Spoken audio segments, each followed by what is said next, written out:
Halo semuanya, kami dari kelompok 1 akan membahas mengenai pokok pembahasan pengertian bisnis dan ruang lingkup bisnis. Sebelum kita membahas lebih jauh mengenai bisnis, kita harus tahu dulu apa itu bisnis. Bisnis menurut Ebert dan Griffin adalah suatu organisasi yang menghasilkan barang atau jasa yang kemudian dijual dengan tujuan untuk memperoleh keuntungan atau profit. Nah, berbicara mengenai profit adalah selisih dari pendapatan atau revenue dengan biaya atau cost. Profit inilah yang mendasari para pelaku bisnis menjalankan bisnisnya dan melakukan serangkaian aktivitas ekspansi bisnis. Bagi para pelaku bisnis, ada beberapa hal yang harus diperhatikan dalam membangun bisnisnya. Yang pertama yaitu pilihan dan permintaan pelanggan. Yang kedua yaitu peluang dan kondisi perusahaan. Dan yang ketiga adalah keuntungan dari bisnis itu sendiri. Sementara itu, jika berbicara mengenai lingkungan bisnis terbagi atas dua. Yang pertama, lingkungan internal. Yang kedua, lingkungan eksternal. Lingkungan internal adalah lingkungan yang mempengaruhi bisnis dari internal atau di dalam perusahaan itu sendiri. Terbagi atas tiga yaitu lingkungan fisik, lingkungan SDM, dan juga lingkungan organisasional. Sedangkan lingkungan eksternal yaitu lingkungan yang mempengaruhi bisnis dari eksternal atau luar perusahaan. Terbagi atas hal-hal berikut ini. Yang pertama, lingkungan eksternal mikro, dan yang kedua yaitu lingkungan eksternal makro. Yang ketiga, tujuan bisnis. Adapun beberapa tujuan bisnis sebagai berikut. Yang pertama, untuk memperoleh keuntungan dari kegiatan bisnis. Yang kedua, untuk pengadaan barang ataupun jasa yang dibutuhkan oleh masyarakat. Yang ketiga, untuk mencapai kesejahteraan pemilik faktor produksi dan masyarakat. Yang keempat, untuk menciptakan lapangan kerja bagi masyarakat. Yang kelima, untuk menunjukkan eksistensi suatu perusahaan dalam jangka panjang. Yang keenam, untuk meningkatkan kemajuan dan pertumbuhan ekonomi masyarakat secara umum. Dan yang ketujuh, untuk menunjukkan prestise dan prestasi. Yang berikut manfaat bisnis. Bisnis memiliki beberapa manfaat, baik bagi pelaku bisnis itu sendiri maupun bagi lingkungan. Beberapa manfaat bisnis antara lain sebagai berikut. Yang pertama, memperoleh keuntungan. Bisnis berorientasi pada keuntungan bagi para pelakunya. Dengan membangun bisnis, pelaku usaha memiliki harapan agar bisnis yang dibangun akan memberikan keuntungan pada masa mendatang. Yang kedua, membuka peluang lapangan kerja. Semakin banyaknya pelaku bisnis membuat bisnis baru, pastinya membutuhkan sumber daya untuk menjalankan bisnis tersebut. Lapangan pekerjaan akan terbuka bagi para pencari kerja. Yang ketiga, manfaat ekonomi. Bangsa yang besar adalah bangsa yang mandiri secara ekonomi, terlebih jika kita tidak bergantung pada ekonomi luar negeri.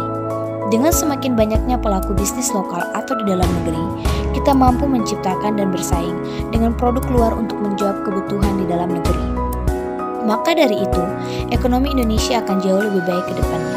Anggapan sebagai bangsa yang konsumtif akan berubah menjadi bangsa yang produktif. Yang keempat, tersedianya infrastruktur, sarana dan prasarana. Seiring berkembangnya pelaku bisnis di tanah air, pemasukan negara dari sisi pajak akan semakin besar.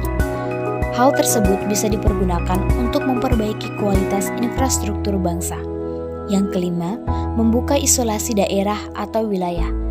Dengan berkembangnya bisnis di hampir seluruh pelosok tanah air, daerah-daerah terisolasi, terpencil, jauh dari perkotaan, akan menjadi maju dan berkembang. Bisnis cenderung ingin lebih dekat dengan sumber bahan baku yang notabene-nya berada di daerah-daerah terpencil tersebut. Jadi, secara otomatis akan terbuka akses transportasi dan komunikasi ke daerah tersebut. Yang keenam, meningkatkan dan membantu pemerataan pembangunan serta pendapatan. Dengan semakin banyaknya bisnis yang terbangun, berjalan dengan baik, dan maju, seiring dengan itu pula kesejahteraan masyarakat akan tercapai, pemerataan pembangunan di segala bidang, serta berkurangnya kesenjangan ekonomi dan pembangunan di masyarakat. kontemporer. Bisnis kontemporer merupakan suatu usaha menjual barang atau jasa yang dilakukan oleh perorangan atau sekelompok orang kepada konsumen untuk memperoleh laba yang disesuaikan dengan perkembangan atau kebutuhan saat ini. Contoh dari bisnis kontemporer yang dapat kita ketahui yaitu yang pertama, Shopee. Shopee merupakan toko online di Indonesia yang pada tahun 2021 menempati posisi kedua sebagai toko online terbaik. Contoh lainnya yaitu content creator. Sedangkan contoh yang terakhir yaitu billboard. Berikut ini dapat dilihat produk Coca-Cola yang menggunakan billboard sebagai media mempromosikan produk mereka. Selanjutnya, lingkungan bisnis kontemporer.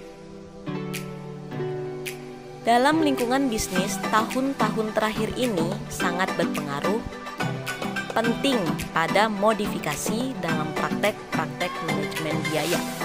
Perubahan-perubahan tersebut sebagai berikut. 1. Meningkatnya kompetisi global. Perkembangan penting yang mendorong perubahan yang meluas dalam lingkungan bisnis kontemporer adalah pertumbuhan pasar dan perdagangan internasional. 2. Fokus pada pelanggan. Perubahan kunci dalam lingkungan bisnis adalah meningkatnya harapan pelanggan terhadap fungsionalitas dan kualitas produk. 3. Penggunaan teknologi informasi. Perubahan bisnis yang paling meningkat akhir tahun ini adalah penggunaan teknologi informasi yang semakin meningkat seperti internet. Faktor pendukung keberhasilan bisnis. 1. Produk atau jasa memiliki value yang tinggi. 2. Memenuhi kebutuhan orang banyak. 3. Bukan usaha yang musiman. 4. Pengelolaan keuangan yang baik. 5. Harus terus berinovasi. 6. Karakter produk yang kuat. 7. Berani mengambil risiko. 8. Pemimpin yang penuh semangat. 9. Memperluas pertemanan dan jaringan. 10. Pentingnya marketing. Terdapat faktor-faktor yang menyebabkan kegagalan bisnis. Faktor yang dapat menyebabkan perusahaan mengalami kegagalan diantaranya meliputi faktor ekonomi, kesalahan manajemen, dan bencana alam. Zimmerer mengemukakan ada beberapa faktor penyebab kegagalan dalam menjalankan usaha, yaitu yang pertama, ketidakmampuan manajemen. Yang kedua adalah kurangnya pengalaman. Yang ketiga adalah lemahnya kendali keuangan. Yang keempat adalah gagal mengembangkan perencanaan yang strategis. Yang kelima adalah pemilihan lokasi yang buruk. Yang keenam adalah pengendalian persediaan yang kurang baik. Dan yang ketujuh adalah tidak memiliki visi. Itulah materi yang dapat kami sampaikan. Sekian dan terima kasih.